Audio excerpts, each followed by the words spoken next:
गोविंदाय ओम आनंदमयी चैतन्यमयी सत्यमयी परमे आमे श्री अरविंद विरचित दिव्य जीवन ग्रंथर दिव्य और अदिव्य शीर्षक विषय संपर्क आलोचना करुले। आज से संपर्क में अधिक किसी आलोचना करवा। श्री अरविंद एठारे कहते जे आमर अपूर्णता अच्छी मनभूमि से अपूर्णता पाई दायी। पूर्णता आसीब चैत्य भूमि को गले से आमर आत्मा ये जीवन में ही जावतीय अपूर्णता को दूर करदे बोल आकांक्षी हो रही। आमर चैत्य सत्ता आसी जहाँ गोटे आत्मा अर्थ रे कह जाउछि से पूर्णता अर्जन करने को आसी किंतु पूर्णता अर्जन करि पारु नाहंती। चाप रे रही जाउछंती।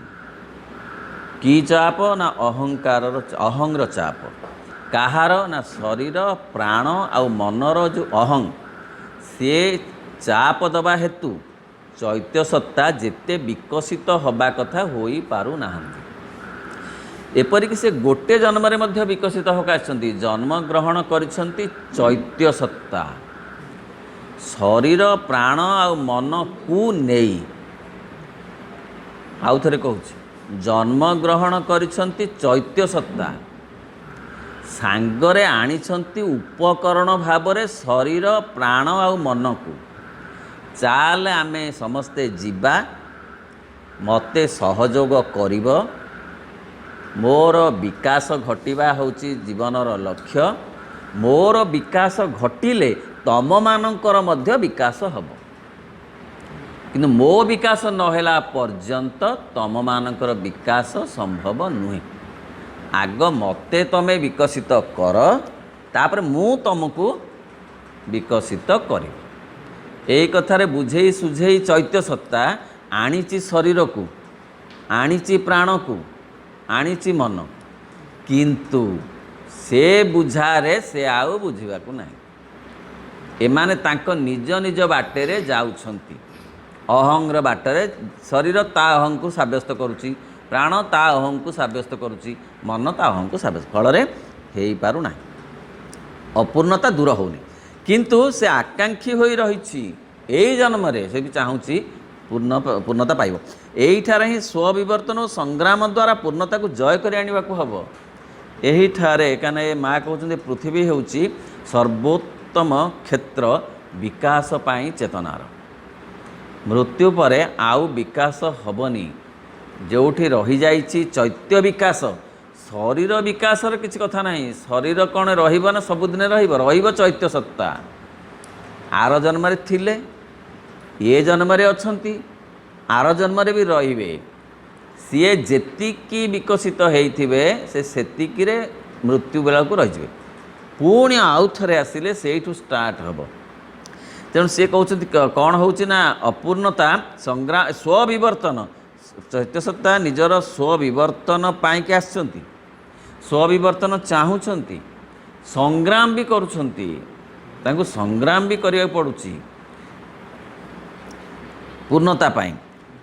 आमर आत्मा जो अपूर्णता विरुद्ध रे विद्रोह करुची सेगुड़िक पर आमर आत्मार असंतोष पूर्णता लगे अभिप्सा मध्य आम सत्तार गोटे गोटे विधान। सी जमती संग्राम करुछंती आगु को जीवाकू सेमती आम भितरे मध्य गोटे तलु अच्छी बा आग्रह गोटे भितरे अच्छी गोटे मंज भाव अच्छी कौन ना आत्मिक असंतोष जहाँ को से कहते दिव्य असंतोष। शरीर भितरे अहंग अच्छी पुणी गोटे असंतोष भी अच्छी कारण शरीर मध्य गोटे मंज भाव दिव्य शरीर हेबा लगी आकांक्षा अच्छी। प्राणर मंज भाव गोटे दिव्य प्राण हबार असंतोष अच्छी किंतु प्राण रे थिबा अहं से दिव्य असंतोषटा को चापी दउछि। फल तार जो विकास जेतिकी हबा कथा से हेई पारुनी। तेणु पूर्णता आम सत्तार गोटे गोटे विधान कौन विधान आत्मार असंतोष। तेणु सब कथार गोटे गोटे आत्मा अच्छी। शरीर भी गोटे आत्मा अच्छी प्राणर गोटे आत्मा अच्छी मनर भी गोटे आत्मा अच्छी। ମଞ୍ଜ ସେ ମଞ୍ଜ ଚାହୁଁଛି ବିକଶିତ ହେବାକୁ କିନ୍ତୁ ହେଇପାରୁନି। ସେଗୁଡ଼ିକ ମଧ୍ୟ ଗୋଟିଏ ଗୋଟିଏ ଦିବ୍ୟ ତତ୍ତ୍ୱ। ଶରୀର ବି ଗୋଟେ ଦିବ୍ୟ ତତ୍ତ୍ୱ। କେବଳ ଶ୍ରୀ ଅରବିନ୍ଦ କଥା କହିପାରନ୍ତି।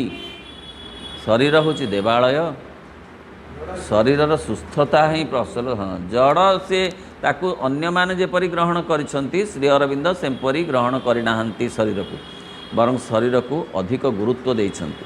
ଏହି ଦିବ୍ୟ ଜୀବନ ଗ୍ରନ୍ଥରେ ଆଉ ଆଗକୁ ମଧ୍ୟ ସେ କହୁଛନ୍ତି ଯେଉଁ ଯୋଗ ଶରୀର ଉପରେ ଗୁରୁତ୍ୱ ଦିଏ ନାହିଁ ମୁଁ ସେ ଯୋଗର କଥା କହେ ନାହିଁ।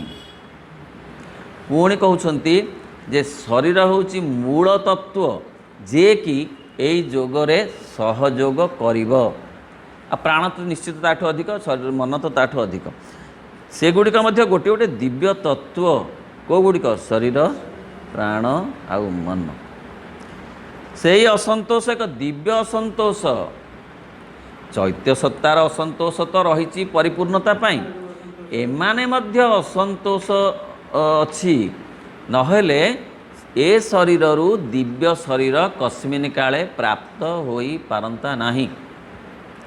ଆଜି ନହେଲେ ମଧ୍ୟ କେତେ କେତେ ବର୍ଷ କେତେ ଜନ୍ମ ପରେ ମଧ୍ୟ ଶରୀର ଦିବ୍ୟ ଶରୀର ହେବ। ଯଦି ତା ଭିତରେ ଗୋଟେ ଆକୁଳତା ନଥାନ୍ତା, ଆଜି ହେଇପାରୁନି, କିନ୍ତୁ ମୂଳ ଯଦି ଗୋଟେ ତା ଭିତରେ ଆକୁଳତା ନଥାନ୍ତା ସେ କସ୍ମିନ୍ କାଳେ ହେଇପାରନ୍ତା ନାହିଁ। ପଥରରେ କସ୍ମିନ୍ କାଳେ ଅଗ୍ନି ଲାଗିବନି, କିନ୍ତୁ କାଠରେ ଆଜି ନହେଲେ କାଲି ମଧ୍ୟ ଅଗ୍ନି ଲାଗିବ। କାରଣ କାଠ ଭିତରେ ଅଗ୍ନି ଅଛି, ପଥର ଭିତରେ ଅଗ୍ନି ନାହିଁ। ସେମିତି ଏ ଶରୀର ଭିତରେ ହଁ ସିଏ ଅଗ୍ନି ଜଳିବା ଅଗ୍ନି ନୁହେଁ, ମାନେ ଏମିତି ଜଳିବନି ନାହିଁ। ହଁ ଏତେ କ୍ଷୀଣ ଯେ ପଥରରୁ କେବେ ଜଳିବନି। କାଠ ଯେମିତି ଜଳିବ କାରଣ ତା ଭିତରେ ସେ ପ୍ରବଣତା ଅଛି, ପଥର ଭିତରେ ପ୍ରବଣତା ନାହିଁ। ସେମିତି ଏ ଶରୀର ଭିତରେ ପ୍ରବଣତା ଅଛି ଦିବ୍ୟ ଶରୀର ହେବା ପାଇଁ ବୋଲି ସେ ହୋଇପାରିବ। ସେଗୁଡ଼ିକ ମଧ୍ୟରେ ଏକ ଅନ୍ତର୍ବାସୀ ଶକ୍ତିର ଆଲୋକ ହିଁ ଅନ୍ତର୍ନିହିତ ହୋଇ ରହିଛି। ସେହି ଶକ୍ତି ହିଁ ଆମ ଭିତରେ ସେଗୁଡ଼ିକର ଲାଳନ ଓ ପରିପୋଷଣ କରୁଛି। ସେ ଦିବ୍ୟ ଅସନ୍ତୋଷ ଅଛି ବୋଲି ଆମେ ଏଠିକି ଆସିଛୁ। ଏଠିକି ଆମର ଆସିବାର କୌଣସି ଭୌତିକ ଆବଶ୍ୟକତା ନାହିଁ, ଜାଗତିକ ଆବଶ୍ୟକତା ନାହିଁ। ବାହାରୁ ଦେଖିଲେ ଲାଭର ଲାଳସା ନାହିଁ କିଛି, ପ୍ରାପ୍ତି ପାଇଁ, ବସ୍ତୁଗତ ପ୍ରାପ୍ତି ପାଇଁ। ଅଛି ଆମ ଭିତରେ ଗୋଟେ ଦିବ୍ୟ ଅସନ୍ତୋଷ। ସେଗୁଡ଼ିକ ସେଇ ଶକ୍ତି, ସେଇ ଯେଉଁ ଗୋଟେ ଶକ୍ତି ଆମ ଭିତରେ ସବୁକୁ ଲାଳନ ପାଳନ କରୁଛି। ଏ ଶରୀରକୁ ସେ ବଞ୍ଚେଇ ରଖିଛି। ସେଇ ଶକ୍ତି ଦିବ୍ୟ ଅସନ୍ତୋଷ ଯେ ଆଜି ନହେଲେ ବି କାଲି ତାକୁ ଦିବ୍ୟ ଶରୀର କରିବ।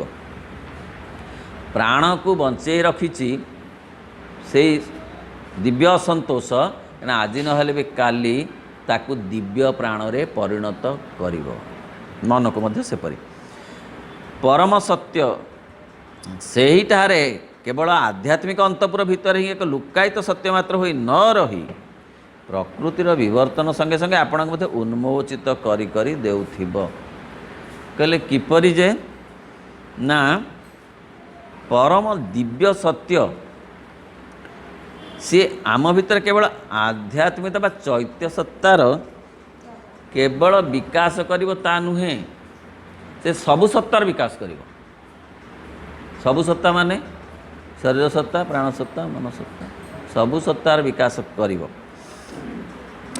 ଏହି ଦୃଷ୍ଟିଟିକୁ ସମ୍ମୁଖରେ ରଖି ଆମେ ନିଶ୍ଚୟ ସ୍ୱୀକାର କରିପାରିବା ଯେ ଏକ ଦିବ୍ୟ ବିବେକ ଦ୍ୱାରା ପ୍ରେରିତ ହୋଇ ସବୁକିଛି ପରିପୂର୍ଣ୍ଣ ସନ୍ତର୍ପଣରେ ଏକ ଦିବ୍ୟ ଉଦ୍ଦେଶ୍ୟର ସାଧନ ଲାଗି କାର୍ଯ୍ୟ କରିବା ଲାଗିଛି। ଏତେ ସୁନ୍ଦର କଥା କିଏ ବୁଝେଇବ? ଏଡ଼େ ସୁନ୍ଦର କଥା ଯେ ଏଭ୍ରିଥିଙ୍ଗ ଇଜ୍ ପଜିଟିଭ୍। ନା ଶରୀର କ'ଣ ଶୀର୍ଣ୍ଣତି ଇତି ଶରୀର, ଯେଉଁ ଶରୀର ଶୀର୍ଣ୍ଣ ହେଇଯିବ ତା ଉପରେ ଏତେ ଗୁରୁତ୍ୱ ଦିଏନି ପ୍ରାଚୀନ ଯୋଗ। କିନ୍ତୁ ଶ୍ରୀ ଅରବିନ୍ଦ କହନ୍ତି ନା ତାର ବହୁତ ମୂଲ୍ୟ ଅଛି। ତେଣୁ ସିଏ କହୁଛନ୍ତି ସବୁ ଏକ ଦିବ୍ୟ ଉଦ୍ଦେଶ୍ୟର ସାଧନ ଲାଗି ସମସ୍ତେ କାର୍ଯ୍ୟ କରିବାରେ ଲାଗିଛନ୍ତି। ଶରୀର ମଧ୍ୟ ତିଷ୍ଠି ରହିଛି ଗୋଟେ ଦିବ୍ୟ ଉଦ୍ଦେଶ୍ୟର ସାଧନ। କ'ଣ ଦିବ୍ୟ ଉଦ୍ଦେଶ୍ୟ? ଦିବ୍ୟ ଶରୀର ହେବ ବୋଲି। ପ୍ରାଣ ମଧ୍ୟ ତିଷ୍ଠି ରହିଛି କ'ଣ ପାଇଁ? କି ଲକ୍ଷ୍ୟ ନେଇକିରି? କ'ଣ ଏମିତି ଯାଉଥିବ ଆସୁଥିବ ମିଳେଇ ଯାଉଥିବ ପ୍ରାଣ ଜଗତରେ ପୁଣି ଆସୁଥିବ ନା, ତାର ବି ଗୋଟେ ଲକ୍ଷ୍ୟ ଅଛି। କ'ଣ ସେ ଲକ୍ଷ୍ୟ? ଦିବ୍ୟ ପ୍ରାଣ ହେବ। ସେଇ ହେତୁରୁ ଜଗତର ଯାବତୀୟ ବସ୍ତୁ ସେଇ ଅର୍ଥରେ ଯଥାସ୍ଥାନରେ ପ୍ରତିଷ୍ଠିତ ହୋଇ ରହିଛି।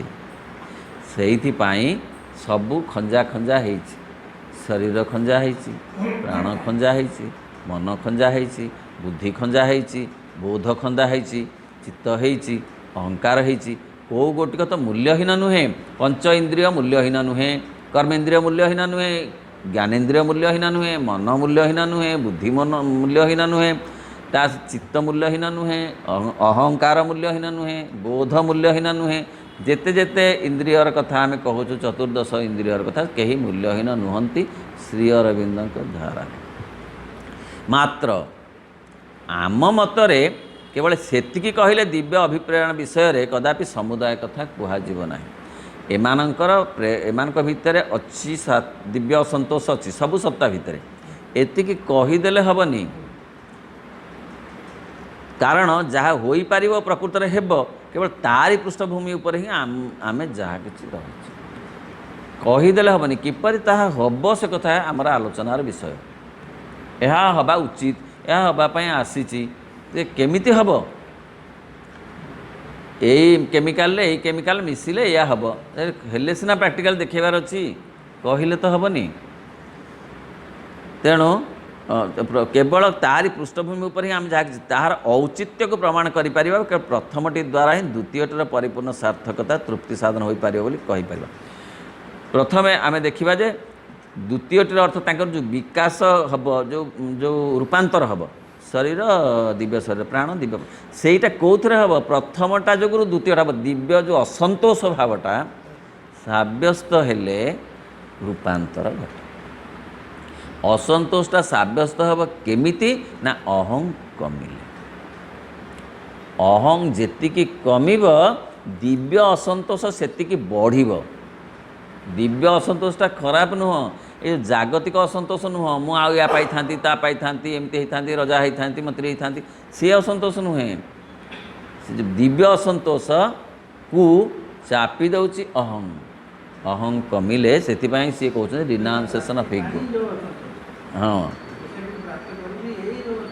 ହଁ, ସେ ଉଚ୍ଚ ଚେତନା, ଦିବ୍ୟ ଚେତନାକୁ ପ୍ରାପ୍ତ କରିବା ପାଇଁ ଯେଉଁ ଅସନ୍ତୋଷ ଭାବନା ହେଉନି, ଶରୀର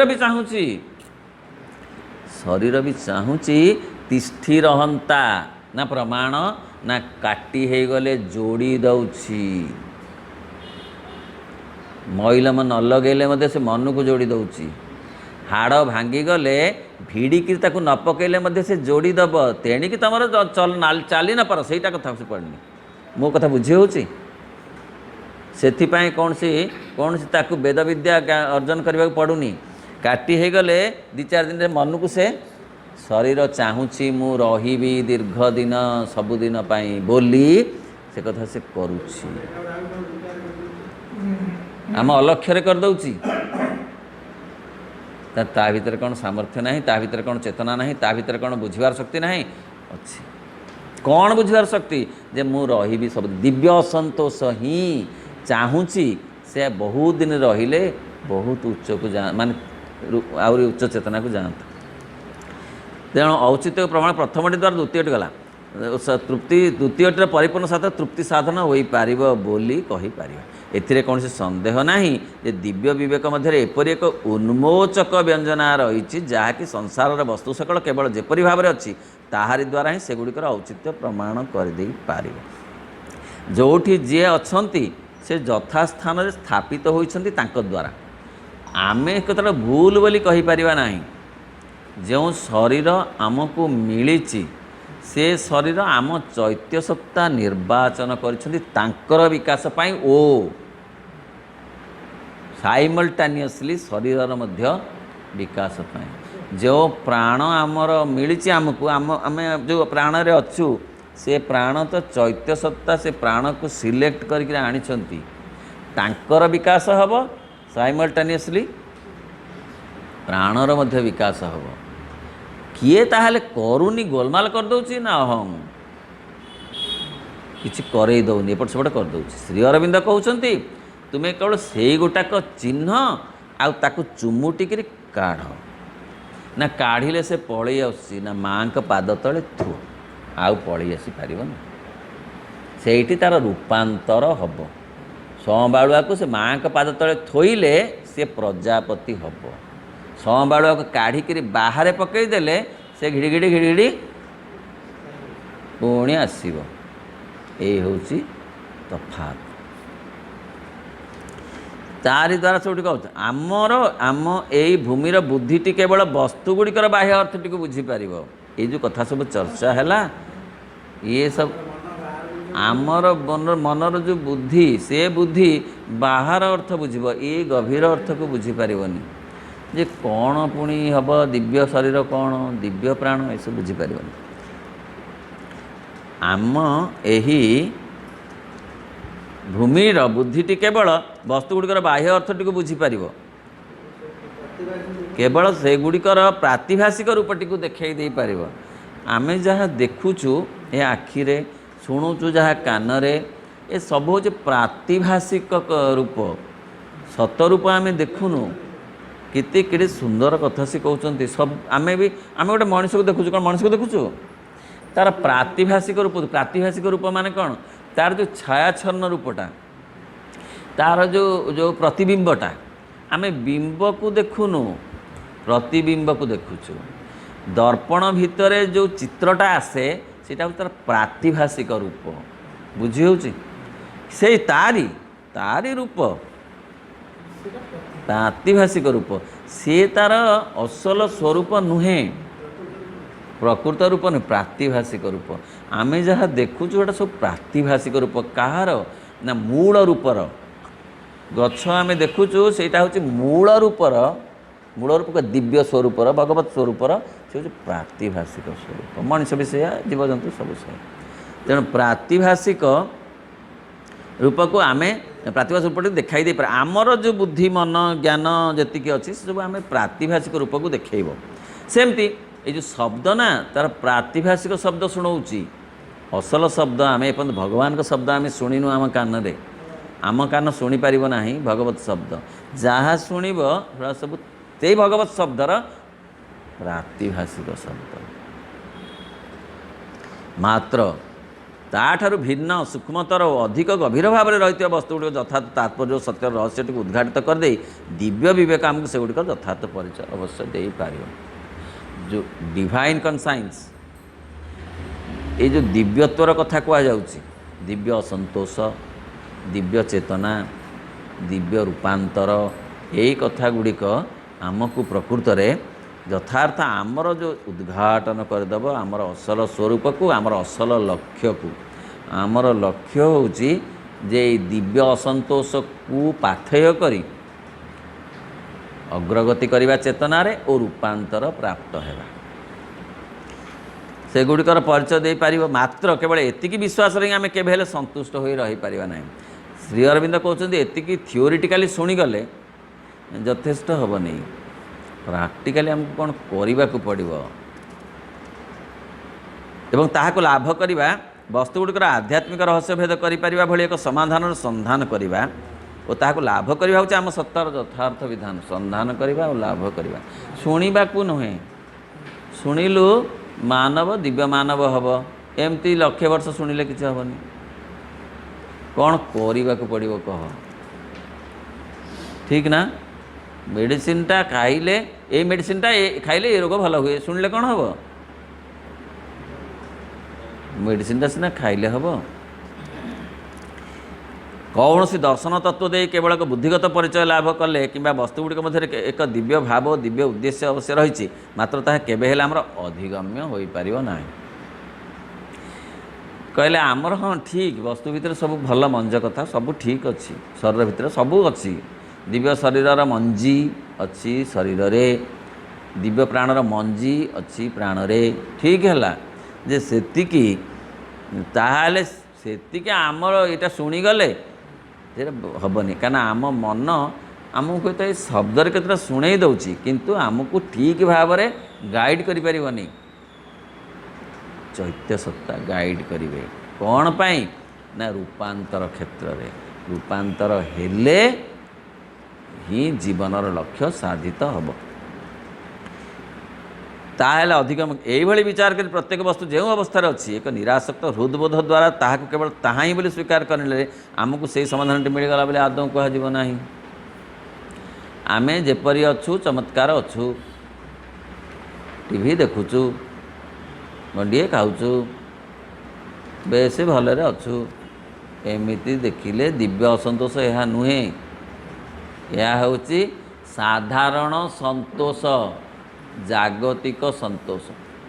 जागतिक संतोष और दिव्य असंतोष भितर आकाश पाताल तफात। तेणु आमको से समाधानटी जमा मिलला नहीं। शुणीगले जाणीगले पढ़ीगले हेनी। पाइबार यथार्थ संकेत केवल सेतिक बेले मिलिब। पाइबार संकेत आमे जिते आपण को से आध्यात्मिक ज्ञान और शक्ति आड़ को उत्तोलित कर दे पारिबा। केड़े सुंदर धाड़की धाड़ी धाड़की धाड़ी फूल गुंथिला परि प्रभु कहउछंती। मिल रूपांतर मिलिबनी तार संकेत मिलिब। आमे जिते बेले से आध्यात्मिकता आड़ को मुहाइबा। आध्यात्मिकता और धार्मिकता भितर आकाश पाताल तफात। जदिबा धार्मिकता आध्यात्मिकता पाई पथ प्रस्तुत करे। धार्मिकता आध्यात्मिकता नुहे किंतु पथ प्रस्तुत करे। गोटे सीढ़ी भलिया रहे धार्मिकता आध्यात्मिकतार छात को जीवाई। छात सीढ़ी नुहे। तेणु आध्यात्मिकता भूल ये धार्मिकता भूल कथा नुहे। धार्मिकतार अर्थ अच्छे से कहते आमे जिते बेले आध्यात्मिक ज्ञान आड़ को धार्मिक कथा कहूना। आध्यात्मिक ज्ञान हूँ आत्मिक ज्ञान। से चेतना रे उठी जिबा अर्थ आत्मा आड़ को मुहाइबा आध्यात्मिकता बा चैत्य सत्ता। श्री अरविंद से आत्मा चैत्य सत्ता को गोटे दिगरू आलोचना करुछंती। आउ थरे कहूँ आत्मा आड़ को मुहाइबा आध्यात्मिकता।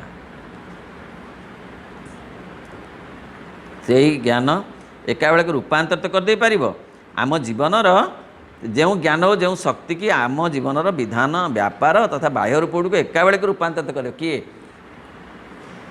से आध्यात्मिकता आध्यात्मिक ज्ञान और शक्ति आमको उठे उठे नब चेतना क्षेत्र में उठे उठे नब सेगुड़िक और सेगुड़ को से दिव्य भाव दिव्य उद्देश्य एक यथार्थ प्रतिरूप अधिक निकटवर्ती कर आध्यात्मिक ज्ञान दिव्य शरीर दब निकटवर्ती कर दब निकटवर्ती कर दिने दब निकटवर्ती कर दिने सीना आम चलवा आरंभ कले सीढ़ी उठा आरंभ कले दिने छाତରେ पहुँचवा नहले केमती हम एकाथर के नुहे एका दिने के नुहे। जो ज्ञान गला से गुड़िक दिव्य उद्देश्य यथार्थ प्रतिरूपर अधिक निकट आमर दुख भोग और सकल अपूर्णतार अधीन हो रहा केवल से भगवान को इच्छा हो केवल आमर वर्तमान स्थिति आम लगे निरूपित कर दिया अपूर्णतार एक विधान बोली मानि नहीं स्थिर चित्तरे ताहाकु सज्य करने अवश्य ठीक और युक्तियुक्त भारी भल कथा कहते ओ कहते ता माने आमे विद्रोह करवानी किंतु सेठी बांधी रही दुईटा अलग कथा। मत एत दुख मिलूँ मोठ बड़े दुखी किसी ना ये भगवान भगवान कहीं ना विद्रोह करवानी ताकू सज्य करवा सज्य करी मध्य रहिबानी सेठी सज्य करी ए घरे एतिकी भितर आमको रहिबा को पड़िबो। या को अतिक्रम करी बाहर को जो घृणा करी नुहे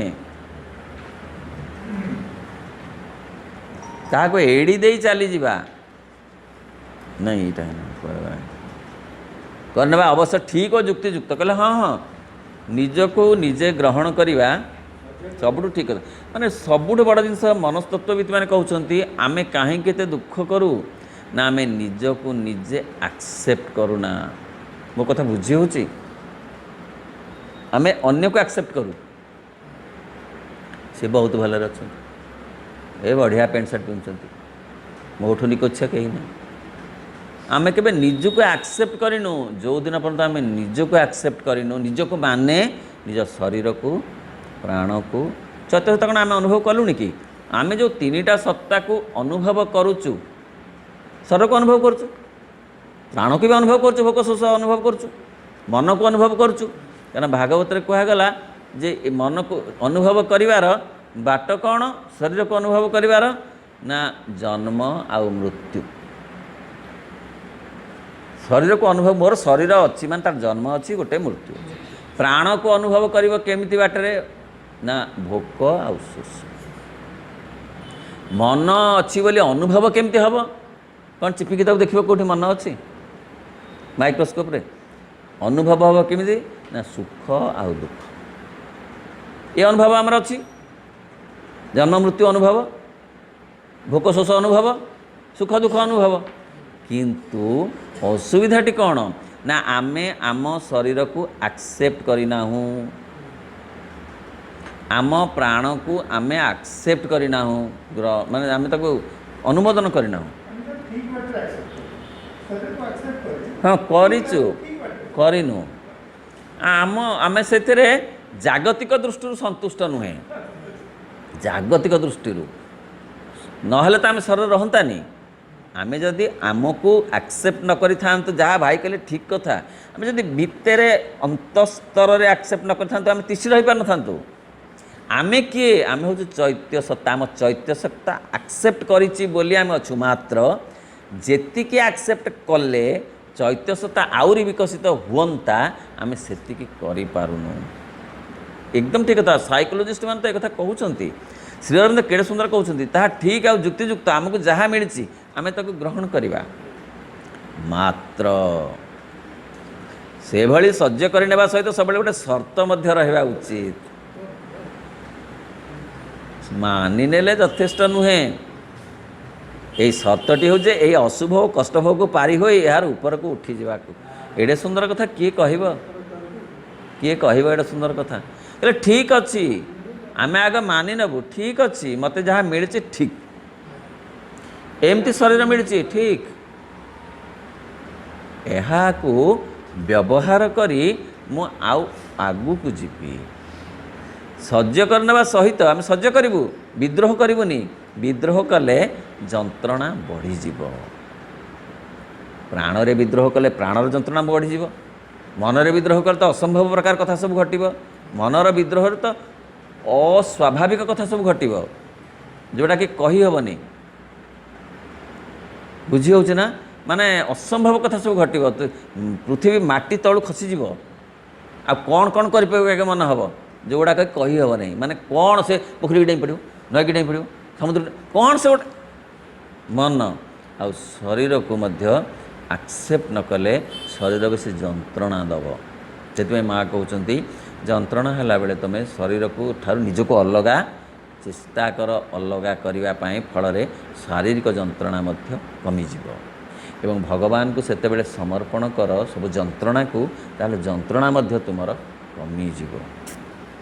से शर्तटी हूँ अशुभ कष्टभोग को पार होई ऊपर को उठी जावाकू, अपूर्णता को पूर्णतार रूपांतरित करदेवाकू।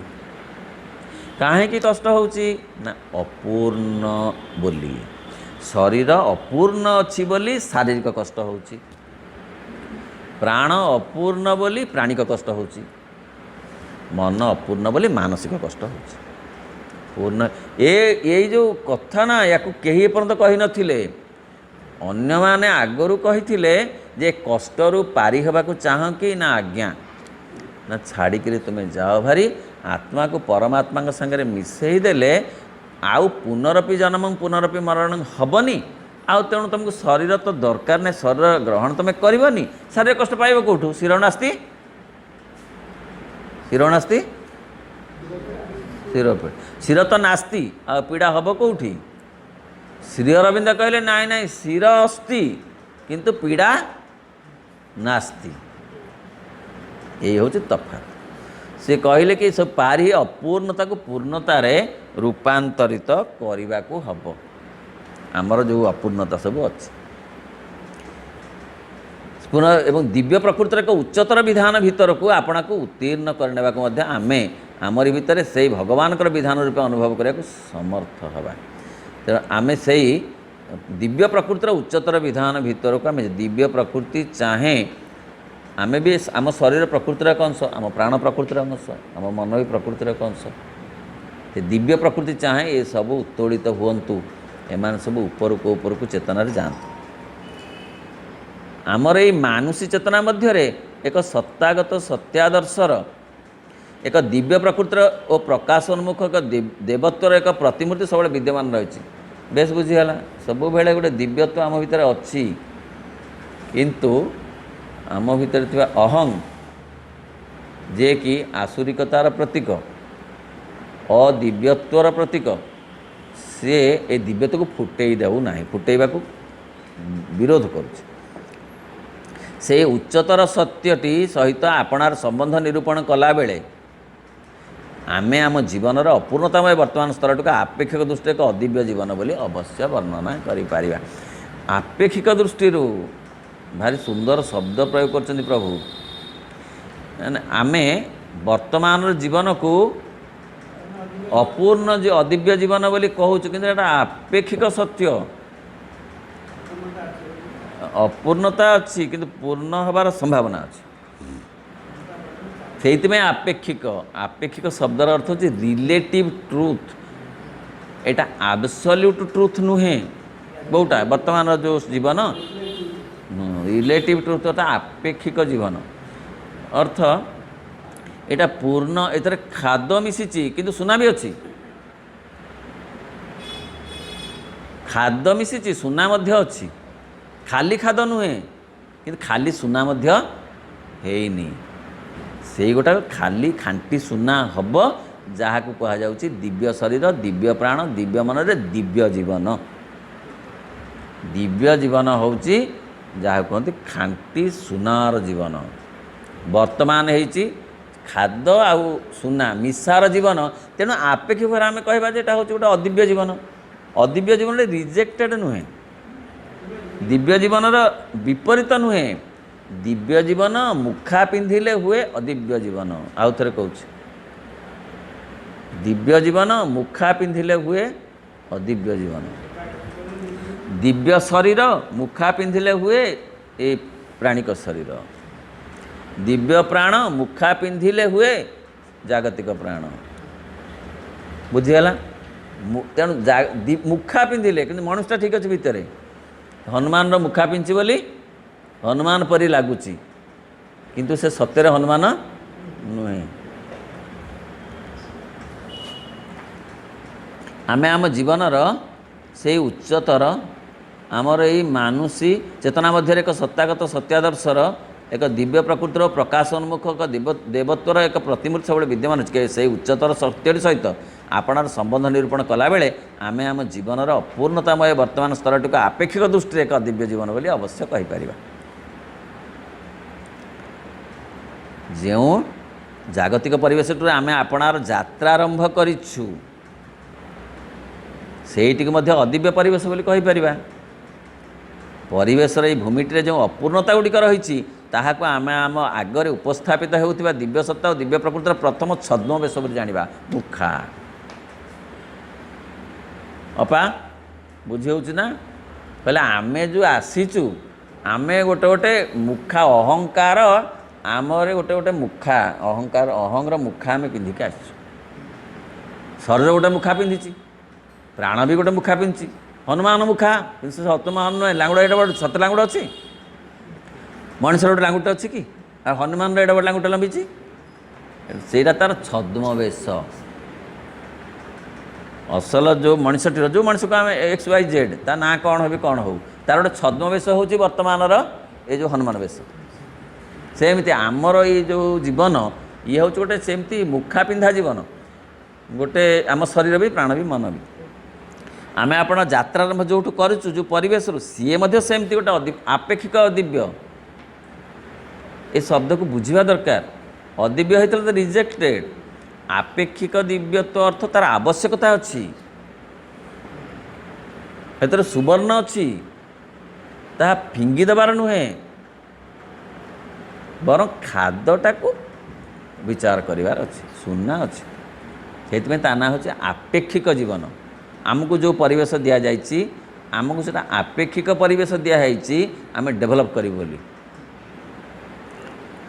से उच्चतर आम से परिवेश भूमिटे जो ताकू आम आप छद्मवेश बोली जाना सेगुड़िक आम आम अभिप्रेत प्रकाश रूप बोली आदौ ग्रहण करवा ना आम जो रूप अपेक्षा करिछि से रूप ये नुहे आम केउ जीवन अपेक्षा करिछि दिव्य जीवन आमको कौ शरीर आम शरीर को अपेक्षा कर दिव्य शरीर तेणु आमर ये शरीर से नुहे किंतु यह भितर ताहा अच्छी सेगुड़िक आम अभिप्रेत आमरी भितर रही से परम शक्ति और प्रच्छन्न देवत्व ही आम भितर अभिप्सार अग्निटी को प्रज्वलित कर रखी एड़े सुंदर कर बुझाऊँ से आम भितरे आदर्शर रूपटी को चित्रण कर लगी सी तार काम कर आम जापारनु प्रकृति आमको आस्ते आस्ते आस्ते आस्ते दिव्य प्रकृति आड़ को नौची हूँ आम जापारनु खूब धीरे धीरे धीरे धीरे विकास घटुची न होइथिले आमे आत्मा आड़ को जीवाकू न जाइनु न चाहूले ये आसतु नहीं ये कहीं आसबू कौन मिल ये आसिले केते कष्ट करी कहीं आसुँच बुझी हो आम भितर डेभलपमेंट होची माँ कहते जमी ब्लटिंग पेपर काली को शोषी दिए आ ब्लटिंग पेपर को यू गला चुपुड़ बाहर बाबू किंतु काली से शोषी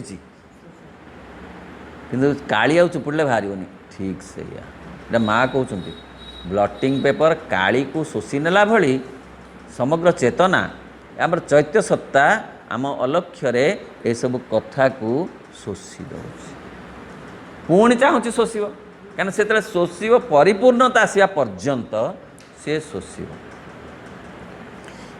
संबंध अदिव्य जीवन गला से आम भीतर रही परम आमर असंतोष गुड़ा को केते बेले निर्वापित होगा देना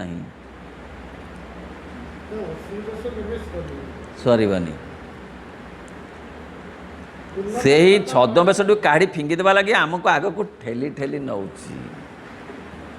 आमर जन्म पर जन्म दि जाइए कहीं ना मुखा काढ़ी फिंगी देवा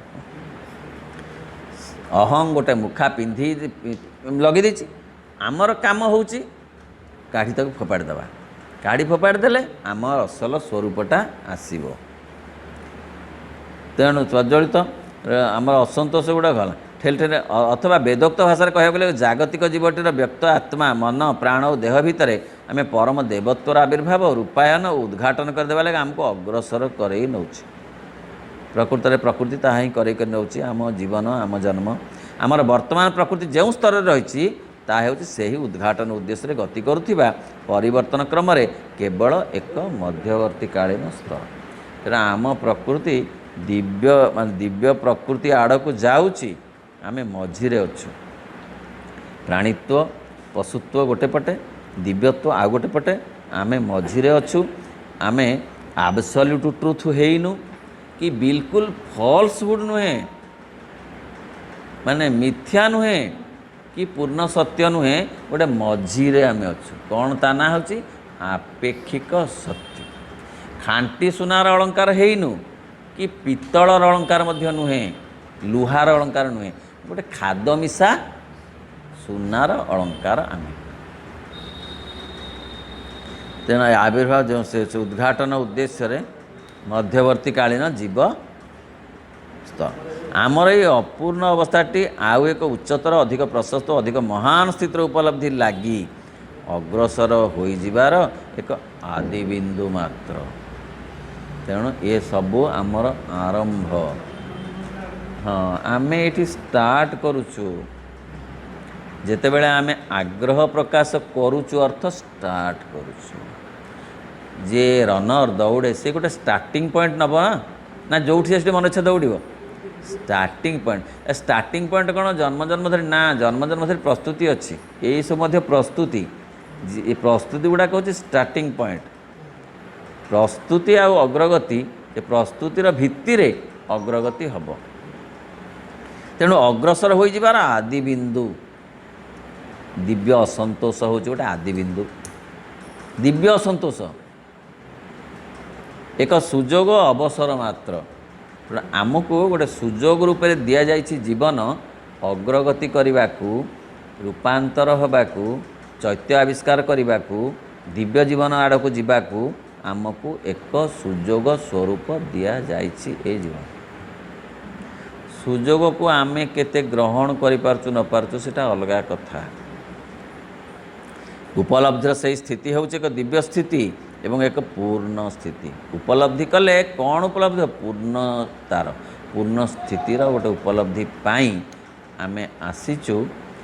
अपूर्णतार अच्छु जेउ अपूर्णता कि गोटे पूर्णतार मुखा पिंधिची ताकू आमे कही पारिबु जे गोटे मुखा पिंधा पूर्णता।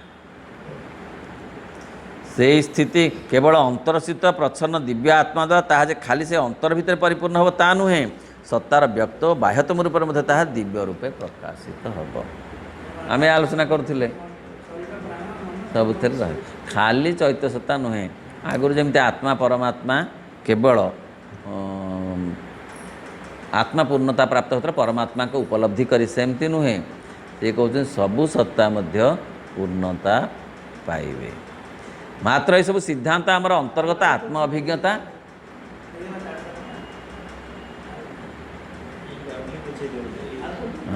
हाँ टिके बता क्या हाँ हाँ बुझेदे हाँ 5 मिनट आउटे बुझा क्या गोटे आयोजन होची तो आम आने हठात हाँ टे भल कर बुझा ना कौन पा हाँ आम आसचे जिते बड़े टे बुझा भाईकर कौन कि टाइम हो जाऊँगी प्राणायाम टाइम टे हो जाऊँ बोले ना एमती आगे से बुधवार दिन टे प्राणायाम टाइम एपट सेपट हेल्ले चले आ कौन करे ना कौन पा टे हाँ तेणु सी कहते कौन ना आमर ये अवस्था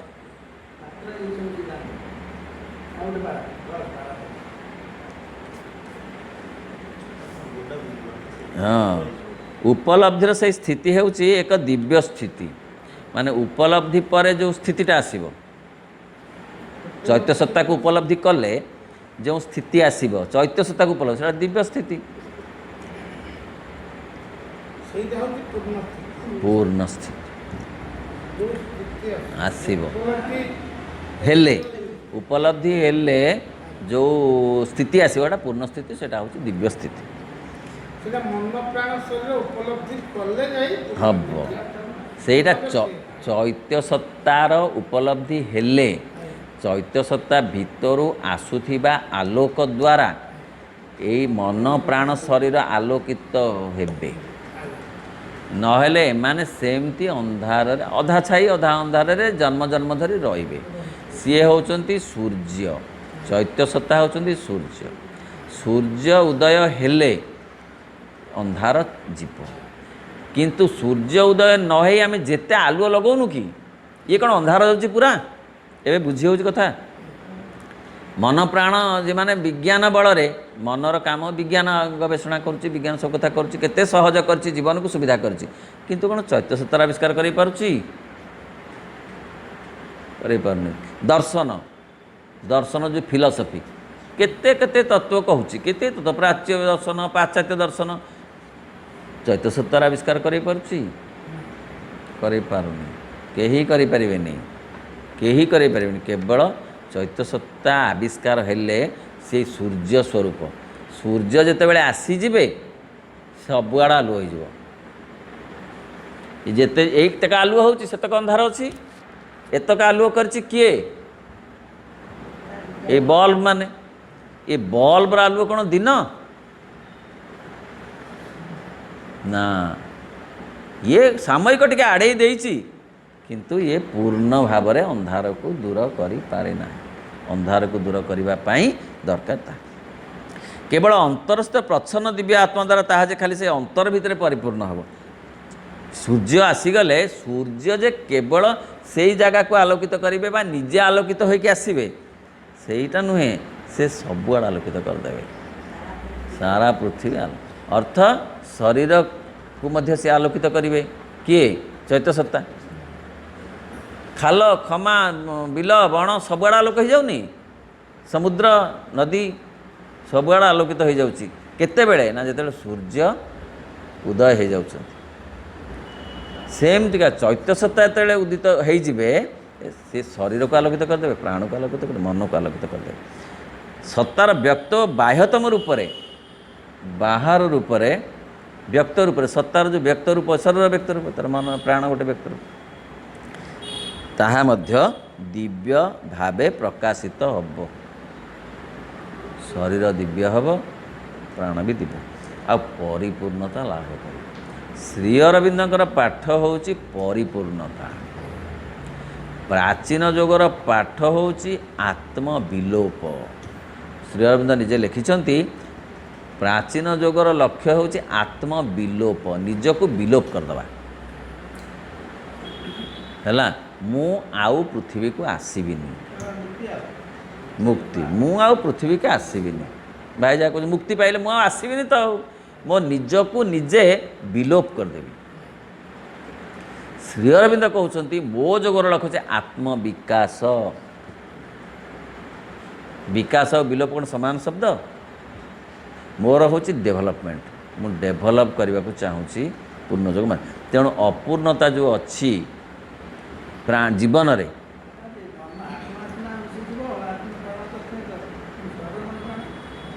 ହେବେନି।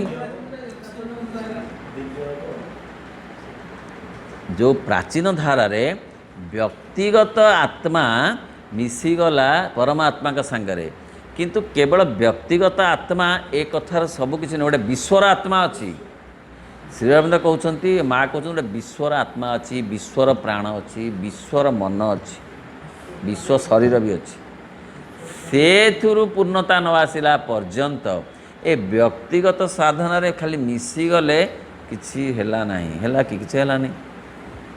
ଶ୍ରୀ ଅରବିନ୍ଦ ଆଉ ମା କହୁଛନ୍ତି ଯେ ସାମଗ୍ରିକ ପୂର୍ଣ୍ଣତା ଆସିବ, ଶାରୀରିକ, ପ୍ରାଣିକ, ମାନସିକ ପୂର୍ଣ୍ଣତା ଆସିବ ଚୈତ୍ୟ ସତ୍ତାର ଆବିଷ୍କାର ଫଳରେ। ଏବଂ ସେଥିପାଇଁ କ'ଣ ଦରକାର ନା ଆଗ୍ରହ, ଅଭିପ୍ସା। ସେଥିପାଇଁ ଆଗ୍ରହ, ମାଆଙ୍କ କୃପା, ମାଆଙ୍କ ପାଖରେ ପ୍ରାର୍ଥନା କି ଆକୁଳତା। ମାଆଙ୍କ କୃପା ନହେଲେ ଆସିବ ନାହିଁ। ଏ ଯେଉଁ ଦିବ୍ୟ ଅସନ୍ତୋଷଟା ସିଏ ହିଁ ପୂରଣ କରିବେ। ଦିବ୍ୟ ଅସନ୍ତୋଷର ପରିପୂର୍ଣ୍ଣତା ସିଏ ଆଣିଦେବେ, ମା। ତେଣୁ ଶ୍ରୀ ଅରବିନ୍ଦ କହୁଛନ୍ତି ମାଆଙ୍କୁ ଧର, ମାଆଙ୍କୁ ଧର। ତାଙ୍କ କୃପା ବିନା ଏଡ଼େ ବଡ଼ କାମ ହୋଇପାରିବ ନାହିଁ। ମୁକ୍ତି ହୁଏତ ହେଇଯିବ ଅନ୍ୟ ମାର୍ଗରେ ଗଲେ, ନିର୍ବାଣ ହୋଇଯିବ ବୌଦ୍ଧ ଧର୍ମ ବାଟରେ ଗଲେ ହୁଏତ, କିନ୍ତୁ ରୂପାନ୍ତର ହେବନି ଏମାନଙ୍କ ବାଟରେ କି ନିଜ ଚେଷ୍ଟାରେ। ରୂପାନ୍ତର ପାଇଁ ଏକାନ୍ତ ଆବଶ୍ୟକ ମାଆଙ୍କ କୃପା। ତେଣୁ ମା ହେଉଛନ୍ତି ପୂର୍ଣ୍ଣ ଯୋଗର ଅଧିଷ୍ଠାତ୍ରୀ ଦେବୀ। ଶ୍ରୀ ଅରବିନ୍ଦ କହୁଛନ୍ତି ମାଆଙ୍କୁ ଡାକ, ମାଆଙ୍କୁ ଡାକ, ମାଆଙ୍କୁ ଡାକ। କଲ୍ ଦି ମଦର, କଲ୍ ଦି ମଦର, କଲ୍ ଦି ମଦର। ଓମ୍ ନମୋ ଭଗବତେ ଶ୍ରୀ ଅରବିନ୍ଦାୟ। ଓମ୍ ଆନନ୍ଦମୟୀ ଚୈତନ୍ୟମୟୀ ସତ୍ୟମୟୀ ପରମେ।